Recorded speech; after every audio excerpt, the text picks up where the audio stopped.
So we move from sassy to chatty.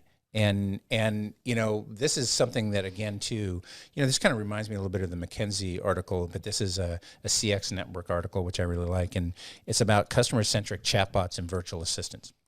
Seems like pretty cut and dry. We'll use one of those. We'll just put that out there. Again, too, like we'll buy the technology. It's got all, but like you buy it, you have to really think through it. And keep in mind, like you may address that particular piece, but it's like a component of your overall CX. And so, there's a couple of things that in this article they point out that you really need to think about, and I think they're really good. So one is like, do give voice and character to your chatbot. I think you need to think a lot about your culture, a lot about like what kind of experience you want people to have. Think about the people that you're serving, who your customer would be, and how you would relate to them the best.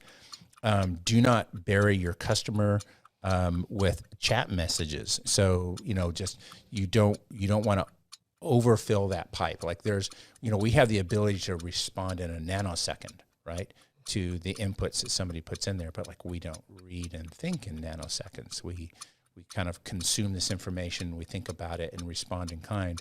And so there's a lot of things that like there's a lot of things that chatbots can do, but you've really got to be thoughtful in employing them.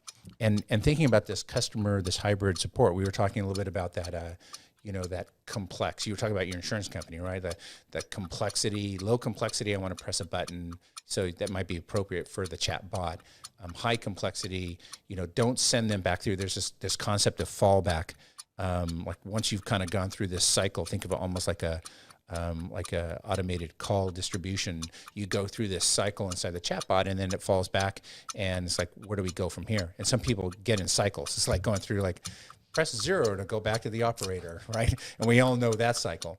So did you mean to press 0 to go back to the operator? I don't know. Was there probably another 3 digits I need on there? But we need to think about like, how do we escalate this into a human conversation? And so there's a lot of planning that needs to be done. And so like once you employ this, there's a concept of constant improvement. But I mean, we've worked on a lot of this. What do you think about this article? Do you think that like it hits the mark? Yeah, I think it does. I mean, now they talk about this aspect of hybrid customer support. Fully agree. Mm-hmm. I think the word that they use here, that word can go in my book. I don't like this word, phygital. I don't like using that word, physical, digital. Yeah. But I think the combination of digital and physical, that's on the mark. I mean, it needs to be that. It needs to be, if I'm in a chat with you and it's low complexity, cool, you can handle it through the chat, or I'm busy. But hey, it's more high complexity. Like, hey, this warrants a phone call. Like, let's jump on the phone. Like, so let's be able to like one click seamlessly click over to a phone call and get it done. Right? Just it's about getting the work done and removing the friction so we can all get back to what we're really trying to do. Like no one wants to say, hey, guess what? I get to get on a support chat and support call today. Yes. Nobody wants to do that ever. Yeah, not at all. But you know what I found is that like the chat can be like the fastest point between an individual that has an interest or a pain, like either of those things, right? Yes. Interest or pain to connecting with you.